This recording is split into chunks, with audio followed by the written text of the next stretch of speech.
Grandpa's last wish. Old Grandpa Joe had always been a prankster, even in his final days, as he lay in bed surrounded by family. He kept his sense of humor. One evening, knowing his time was near, he called his wife, Martha, to his bedside. "Martha, my love," he said weakly, "I need you to do one last thing for me when I'm gone."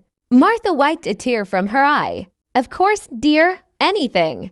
I want you to take my ashes and mix them into a big pot of your famous chili." Martha's jaw dropped. Chili? Why in the world would I do that? Grandpa Joe managed a faint smile. "So I can tear your insides up one last time." Martha stared at him, then burst into laughter, shaking her head. "Even on your deathbed, you're impossible."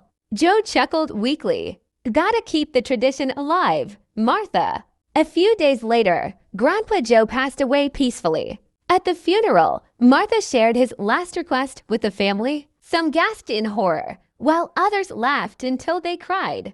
That night, as she stirred a pot of chili, she muttered, "You old fool. You really got the last laugh." She didn't actually put his ashes in, but she did serve the chili with a knowing smirk. And from that day on, every time the family ate chili, they'd raise a spoon and say, "Here's to Grandpa Joe." And somehow, just somehow, it always tasted a little extra spicy.